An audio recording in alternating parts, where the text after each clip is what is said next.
안녕하십니까. 안식일학교 교과방송의 김주성입니다. 제7과 제목은 믿는 자들은 복되도다 입니다. 11월 10일 일요일 교과 제목은 아브라함도 미리 보고 기뻐함입니다. 요한복음에서 묘사되는 예수님은 당신 자신이 누구이신지 선언하는데 주저함이 없으셨습니다. 그 일을 위해 증인들이 증언하도록 부르시기도 하셨는데 오래전에 살았던 아브라함을 증인으로 내세우기도 하셨습니다. 요한복음 8장 56절을 보겠습니다. 너희 조상 아브라함은 나의 때 볼 것을 즐거워하다가 보고 기뻐하였느니라. 아브라함의 증언이 요한복음에 포함된 사실이 어떤 점에서 중요할까요? 부조화 선지자 154쪽의 글을 보겠습니다. 하나님께서는 예표와 약속을 통하여 먼저 아브라함에게 복음을 전하셨다. 그러므로 그 부조의 믿음은 오실 구주에게 고정되었다. 그리스도께서 유대인들에게 너희 조상 아브라함은 나의 때 볼 것을 즐거워하다가 보고 기뻐하였느니라고 말씀하셨다. 이삭을 대신하여 번제로 드려진 어린 양은 우리 대신 희생당하시기로 되어 있던 하나님의 아들을 상징했다. 인간이 하나님의 율법을 범하여 죽을 운명에 처했을 때 하늘아버지께서는 당신의 아들을 쳐다보며 죄인에게 살라 내가 대속물을 찾았노라고 말씀하신다. 아브라함은 유대민족의 조상입니다. 아브라함은 약속을 받았는데 그를 통해 모든 나라들이 복을 받게 된다는 약속입니다. 이 약속은 아브라함의 후손 중에 나올 메시아를 통해서 성취됩니다. 사도행전 3장 25절을 보겠습니다. 너희는 선지자들의 자손이요 또 하나님이 너희 조상과 더불어 세우신 언약의 자손이라. 아브라함에게 이르시기를 땅 위의 모든 족속이 너의 씨로 말미암아 복을 받으리라 하셨으니. 아브라함은 하나님께 믿음으로 나아가는 사람들의 조상이기도 했습니다. 로마서 4장 1절로 5절을 보겠습니다. 그런즉 육신으로 우리 조상인 아브라함이 무엇을 얻었다 하리요. 만일 아브라함이 행위로서 의롭다 하심을 받았으면 자랑할 것이 있으려니와 하나님 앞에서는 없느니라. 성경이 무엇을 말하느냐? 아브라함이 하나님을 믿음에 그것이 그에게 의로 여겨진 바 되었느니라. 일하는 자에게는 그 삭시 은혜로 여겨지지 아니하고 보수로 여겨지거니와 이를 아니할지라도 경건하지 아니한 자를 의롭다 하시는 이를 믿는 자에게는 그의 믿음을 의로 여기시나니. 아브라함이 약속의 아들이었던 이삭을 기꺼이 하나님께 바침은 믿음의 증거이자 구원의 계획을 보이는 표상의 창문이었습니다.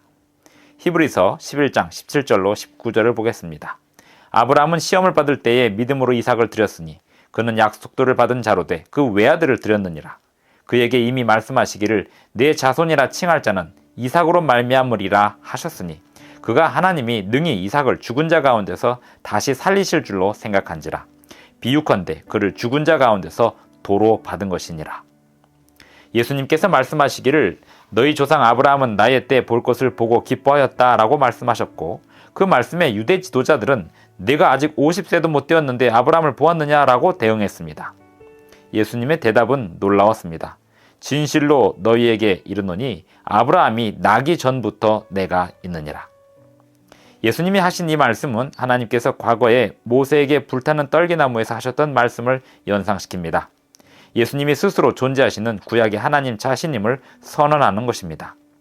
유대 지도자들이 예수님의 말씀을 알아들은 게 당연했습니다. 왜냐하면 돌을 들어서 예수님을 치려했기 때문입니다. 11월 11일 월요일 교과 제목은 마리아의 증언입니다. 6월절 6일 전에 예수님은 마리아와 마르다 그들과 남매지간인 나사로를 찾아오셨습니다. 나사로는 죽었었는데 예수님이 무덤에서 그를 다시 살리셨습니다. 시몬은 나병에서 나음을 얻었는데 예수님께 대한 감사의 표시로 잔치를 열었습니다. 마르다는 열심히 이 잔치에서 음식을 준비하고 있었고 나사로는 손님들과 함께 앉아 있었습니다. 이때 마리아는 어떻게 하고 있었으며 그 여인의 행동이 어떤 의미가 있는지 생각해 봅니다. 그녀의 행동이 예수님이 어떤 분이신지에 대한 증언이 된다는 이유를 살펴봅니다. 요한복음 12장 1절로 3절을 보겠습니다. 6월절 엿새 전에 예수께서 베다니에 이르시니 이곳은 예수께서 죽은 자 가운데서 살리신 나사로가 있는 곳이라. 거기서 예수를 위하여 잔치할새 마르다는 일을 하고 나사로는 예수와 함께 앉은 자 중에 있더라.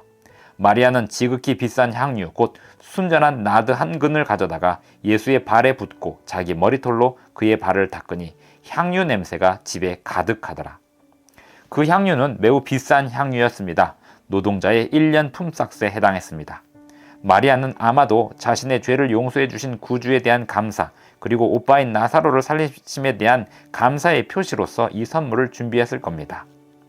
마리아는 본래 곧 있을 장례 때 사용하려고 이 선물을 준비했었습니다. 하지만 마리아가 듣기로 예수님이 곧 왕으로 등극하실 거라는 이야기를 다른 사람들을 통해 들었습니다. 그런 경우라면 마리아가 가장 먼저 예수님께 영광 돌리기를 원했습니다. 마리아는 자신의 행동이 주목받기를 바라지 않았습니다. 하지만 요한은 주목하기를 향유 냄새가 집에 가득하게 되었다고 했습니다. 유다는 재빠르게 책망하면서 그 향유를 팔아 가난한 사람들에게 나눠주었어야 한다고 했습니다. 예수님은 즉시로 마리아의 마음을 편안하게 해주셨습니다. 요한복음 12장 7절 8절을 봅니다. 예수께서 이르시되 그를 가만두어 나의 장례할 날을 위하여 그것을 간직하게 하라. 가난한 자들은 항상 너희와 함께 있거니와 나는 항상 있지 아니하리라 하시니라. 요한복음에 되풀이되는 주제가 있습니다. 그것은 예수님이 사람들의 마음을 아신다는 것입니다. 시몬의 잔치에서의 경우 예수님은 유다의 마음을 읽고 계셨습니다. 예수님을 통해서 유다가 어떤 사람인지 나중에 알게 된 요한은 유다가 어떤 사람인지를 그 복음서에 이렇게 서술했습니다. 요한복음 12장 6절입니다. 이렇게 말하면 가난한 자들을 생각함이 아니요 그는 도둑이라 돈꾀를 맞고 거기 넣는 것을 훔쳐가미러라. 시대의 소망 560쪽의 글을 보겠습니다. 구주의 시신에 아낌없이 부으려고 했었던 향기로운 선물을 그녀는 산 몸에 부은 것이다. 장사 때에 사용했다면 무덤을 채웠을 뿐이겠지만 지금 이 향기는 마리아의 믿음과 사랑의 보증으로서 예수의 마음을 기쁘게 하였다. 그리하여 예수께서는 당신이 받으실 큰 시련의 어두움으로 내려가실 때에 당신이 구속하신 자들에게서 받으시게 될 열렬한 사랑에서 우러나온 그 행위에 대한 기억을 간직하고 가셨다. 11월 12일 화요일 교과 제목은 무심코 한 빌라도의 증언입니다. 요한은 유대 지도자들이 예수님을 사로잡아서 재판에 붙이고 사형에 처하려는 시도에 대해서 여러 번 기록했습니다. 예수님이 말씀하신 대로 요한복음의 한 주제는 예수님의 때가 아직 이르지 않았다는 것인데 그때는 곧 십자가의 때였습니다. 곧 그때가 이르렀습니다. 예수님은 겟세마네 동산에서 체포되셨고 안나스 앞에 끌려가셨습니다. 그리고 대제사장 가야바에게 끌려가시고 빌라도에게는 2번 끌려가셨습니다. 요한은 예수님이 그리스도시라는 사실을 증거하는 각계각층의 사람들을 기록했습니다. 이제 총독 빌라도가 등장하는데 그는 예수님을 재판하고 있습니다. 이번 증언은 매우 중요한데 이유는 그가 로마인이자 총독이요 재판장이었기 때문입니다. 그에 반해 다른 대부분의 증인들은 유대인들과 평범한 사람들이었습니다. 빌라도의 결정은 요한복음의 주제와 어떻게 관련이 있을까요? 예수님은 빌라도에게 금요일 이른 새벽에 끌려오셨습니다. 빌라도의 계획은 죄수의 운명을 신속하게 처리하는 것이었습니다. 하지만 예수님의 모습이 빌라도의 관심을 주의 깊게 만들었습니다. 총독 빌라도는 예수님을 면밀히 살폈고 예수님이 하시는 말씀을 들었습니다. 요한복음 18장 37절을 봅니다. 빌라도가 이르되 그러면 내가 왕이 아니냐? 예수께서 대답하시되 네 말과 같이 내가 왕이니라. 내가 이를 위하여 태어났으며 이를 위하여 세상에 왔나니 곧 진리에 대하여 증언하려 함이로라. 무릇 진리에 속한 자는 내 음성을 듣느니라 하신대. 결국 빌라도는 마지막에 예수님께 사형 판결을 언도하긴 했지만 3번이나 예수님의 무죄를 선언했습니다. 요한복음 18장 38절을 봅니다. 빌라도가 이르되 진리가 무엇이냐 하더라. 이 말을 하고 다시 유대인들에게 나가서 이르되 나는 그에게서 아무 죄도 찾지 못하였노라. 이어서 19장 4절을 봅니다. 빌라도가 다시 밖에 나가 말하되 보라 이 사람을 데리고 너희에게 나오나니 이는 내가 그에게서 아무 죄도 찾지 못한 것을 너희로 알게 하려 함이로라 하더라. 이어서 6절을 봅니다. 대제사장들과 아랫사람들이 예수를 보고 소리질러 이르되 십자가에 못 박으소서 십자가에 못 박으소서 하는지라. 빌라도가 이르되 너희가 친히 데려다가 십자가에 못 박아라. 나는 그에게서 죄를 찾지 못하였노라. 빌라도는 십자가 위에다가 이렇게 쓰도록 했습니다. 나사렛 예수 유대인의 왕. 예수님이 누구이신지에 대하여 빌라도가 한 증언의 완성입니다. 그리스도의 결백을 본인이 주장했음에도 불구하고 빌라도는 결국 예수님께 사형 판결을 내리게 됩니다. 빌라도는 진리 그 자체이신 분을 앞에 세워놓고 폭도들이 그분을 괴롭히도록 허용했고 결국 사형을 선고하기까지 했습니다. 진리인 것을 알고 믿으면서도 그에 반하는 대중의 정서나 압력에 끌려가는 것의 위험성을 빌라도의 경우에서 우리는 잘 배울 수 있습니다. 초기 문집 174쪽의 글을 봅니다. 비록 빌라도가 예수의 피값을 고소하는 자들 곧 그의 피를 우리와 우리 자손에게 돌릴지어다 라고 부르짖던 군중들에게 돌렸다 할지라도 그가 무죄한 것은 아니다. 그도 그리스도의 피에 대한 죄가 있다. 그는 이기적인 야망을 위해서 그리고 이 세상의 치리자로부터 받는 영예를 사랑했기 때문에 무죄한 사람을 죽게 했던 것이다. 만일 빌라도가 자신의 양심을 따라 행동했더라면 그는 예수를 정죄하는 일에 관여하지 않았을 것이다. 11월 13일 수요일 교과 제목은 도마의 증언입니다. 도마의 이야기에서 믿음과 의심에 관해 교훈을 얻을 수 있습니다. 도마는 어떤 중대한 실수를 했었을까요?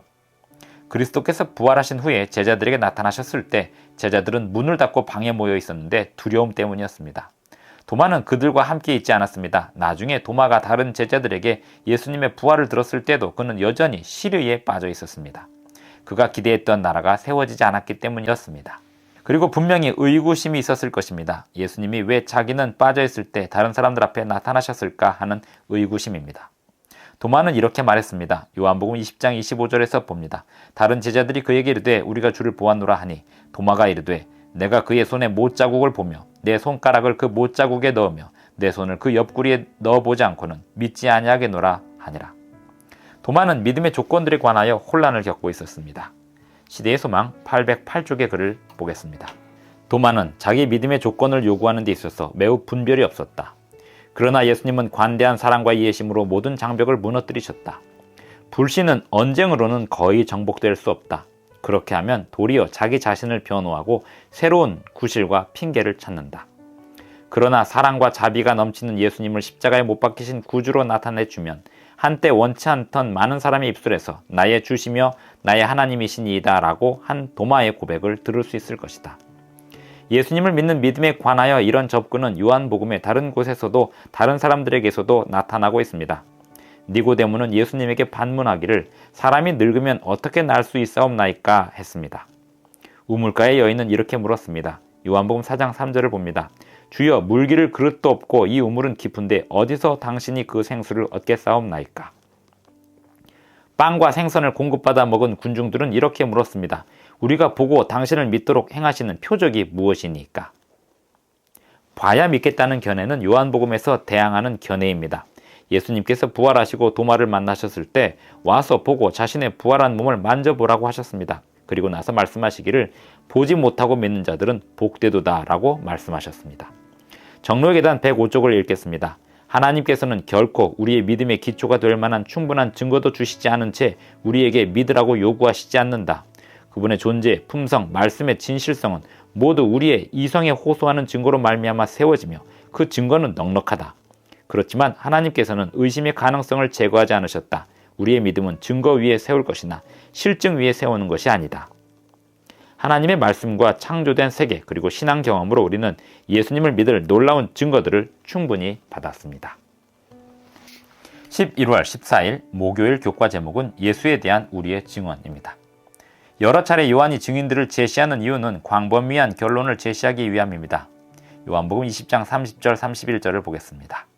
예수께서 제자들 앞에서 이 책에 기록되지 아니한 다른 표적도 많이 행하셨으나 오직 이것을 기록함은 너희로 예수께서 하나님의 아들 그리스도이심을 믿게 하려 함이요 또 너희로 믿고 그 이름을 힘입어 생명을 얻게 하려 함이니라. 개인적으로 그 자리에 있었다고 상상해 봅시다. 예수께서 행하시는 그 수많은 기적을 보았다고 생각해 봅시다. 확실히 믿지 않겠습니까? 그렇게 생각하기 쉽습니다만 어떤 면에서는 그 현장에서 기적을 직접 본 사람들보다 예수님을 믿을 더 많은 이유들을 우리는 가지고 있습니다. 왜일까요? 예수님이 사셨던 시대에는 없었지만 오늘날 우리에게는 있는 예수님을 믿을 만한 이유들은 무엇이 있을까요? 예를 찾아보기 위해서 마태복음 24장 14절을 보겠습니다. 이 천국 복음이 모든 민족에게 증언되기 위하여 온 세상에 전파되리니 그제야 끝이 오리라. 이어서 6절로 8절을 보겠습니다. 난리와 난리 소문을 듣겠으나 너희는 삼가 두려워하지 말라. 이런 일이 있어야 하되 아직 끝은 아니니라. 민족이 민족을 나라가 나라를 대적하여 일어나겠고 곳곳에 기근과 지진이 있으리니 이 모든 것은 재난의 시작이니라. 요한복음이 설명하는 강력한 설명이 있을 뿐 아니라 우리는 예수님과 사도들이 일어날 것이라고 예언했던 일들이 성취된 많은 사례들을 보았다는 장점을 가지고 있습니다.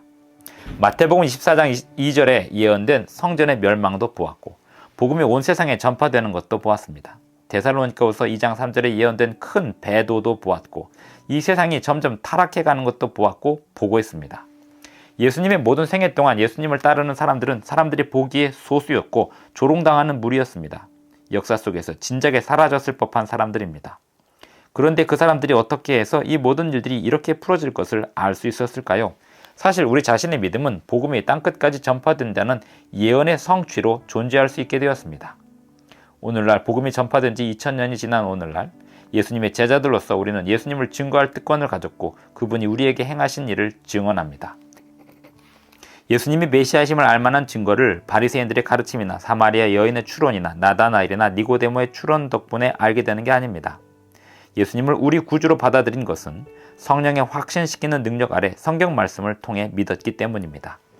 그리고 우리 각자는 우리 자신의 방법대로 하나님과 우리 개인과의 관계를 통해서 사람들에게 전할 이야기를 갖게 됩니다. 우리의 이야기는 드라마틱하지 않을 수도 있습니다. 죽은 자가 일어나는 것을 보았다거나 나면서부터 맹인이었던 사람이 보게 되었다거나 하는 그런 이야기가 아니어도 괜찮습니다. 중요한 것은 요한복음의 사람들처럼 예수님을 개인적으로 알고 예수님을 우리의 방식대로 증거하는 것입니다. 교회 증언 5권 675쪽의 글을 보겠습니다.